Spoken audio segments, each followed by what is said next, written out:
Ladies and gentlemen, there are some weird things afoot going on at the White House right now, specifically revolving around Joe Biden and Kamala Harris.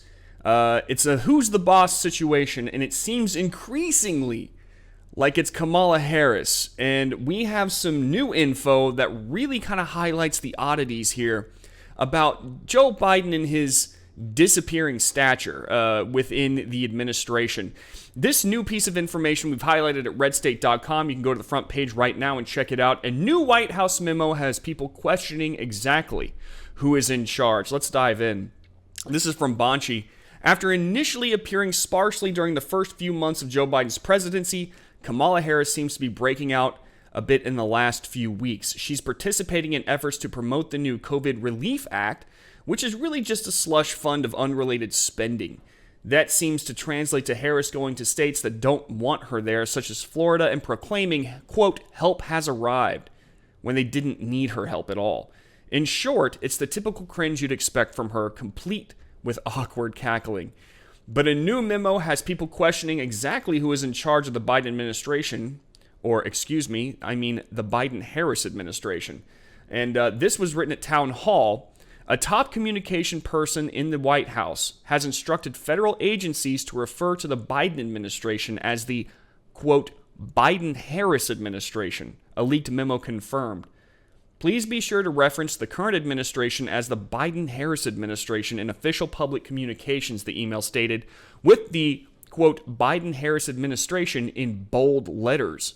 According to Outspoken, the Biden administration is the first administration, the Biden-Harris administration, is the first administration to refer to both the president and vice president when referring to the White House as a whole. The change has been reflected on the White House Twitter account as well. This is really interesting to me, and also interesting is the fact that you see them around each other a lot. And as Banshee highlights, there's a lot of weirdness going on regarding Harris's more recent role. In my opinion, typically, the president and vice president are rarely seen together in public, yet that seems to be a very common occurrence now. With Joe Biden got confused on a tarmac last week while attempting to board Marine One, Harris was there to redirect him.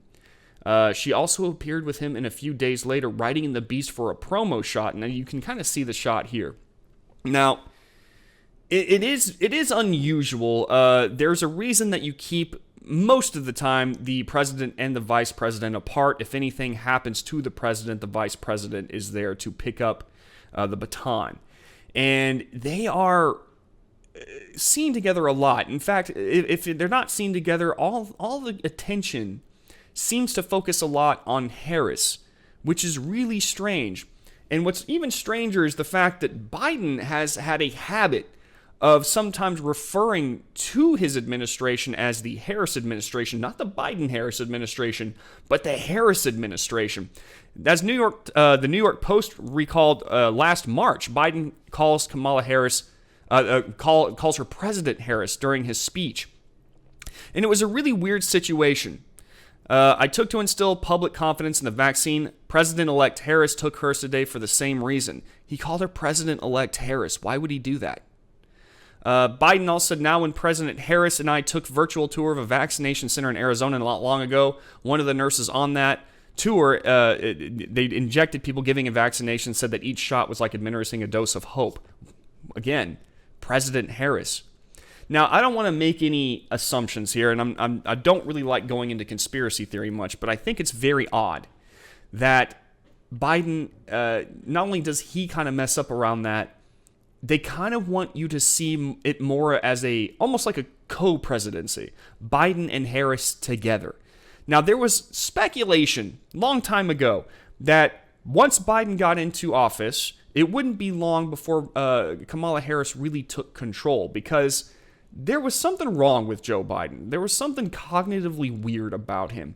And it was detailed in an article written by the great and legendary Andrew Malcolm at redstate.com, a detailed and disturbing overview. Joe Biden looks seriously unwell. And he kind of highlights the various ways that Joe Biden seems to be not all there. I'm going to read some of this to you, and then you can reach your own conclusion. Something is very wrong with Joe Biden, mentally, medically, strategically, or all three. Of course, he's long been known as a tone-deaf gaffmeister, swearing on live mics, patronizing politically. As head of the administration transparency for Barack Obama, Biden closed the meetings. Biden closed the meeting, excuse me. Last year, as a candidate for the Democrat nomination, Joe spent much time looking lost in his own Delaware basement. All presidents since 1952 have used teleprompters, few more than Biden's boss Obama, who once comically used one standing in the dusty poop of a rodeo arena. Those machines can be tricky, and the user is expected to appear to speak spontaneously and genuinely from the heart while robotically reading aloud every single word written by someone else scrolling before your eyes. Recall 2016 when Hillary Clinton, likely the worst modern presidential candidate, went on autopilot and even read aloud her parenthetical script direction, pause for applause. Biden did overcome a childhood stutter, that is true. No easy task, but essential for politicians since the invention of radio. Biden's problems, however, aren't stuttering. He often appears confused, lost, unsteady, unprepared. Last fall, he clearly had no idea what he wanted to say, so at times gave the teleprompter operator on-camera directions. No, go back. At one appearance, Biden lost track of where he was, standing with his back to the camera. He shunned spontaneous contact, even with cooperative reporters, hardly taking questions. Aide, cupping his elbow for leverage, steered the 77-year-old, now 78, briskly through crowds. Before reducing personal appearances, Biden rambled, often without a point, beyond being heard. One time when Jill Biden was speaking and gesturing, Biden put her hand in his mouth. Presumably he was being silly, but it was bizarre, worrisome action. Last month, she interrupted one joint interview to finish her husband's wandering answer. Biden's campaign days often ended by 9 a.m., while 73-year-old Donald Trump was doing 4 or 5 major rally speeches in multiple states daily. You might argue Biden's absence was strategic to give an imploding Trump the full media spotlight, but it's not the image of a sharp, fully competent chief executive confident and eager to lead the free world on the world stage. At one town hall in Iowa, Delaware resident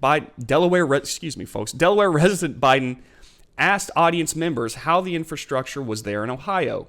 Easterners do seem to be susceptible to confusing Iowa and Ohio, but that's a dumb mistake, casting doubt on mental acuity if you're campaigning to be president of all Americans, especially 4 years after your coastal party lost the election by ignoring most of the heartland. So as you can see, he kind of highlights the oddities that happened throughout Joe Biden's career, Joe Biden's campaign. And I definitely recommend that you go and read this article, the whole entirety of it, because it really kind of puts it in perspective as to what's wrong with Biden. There's something there that's not right. And this whole entire move of them now calling it the Biden-Harris administration kind of signals to me, and maybe to you, that they're trying to get us used to the idea of Kamala Harris being front and center. That right now she was in the back, she was in the background. Now they're kind of moving her kind of arm in arm with Joe Biden, almost like she just has just as much authority as he does. And it's my opinion, and it seems to me that all the clues are there, that at some point in time, they're going to start slowly moving her past Joe Biden. They're going to make him more of a background figure.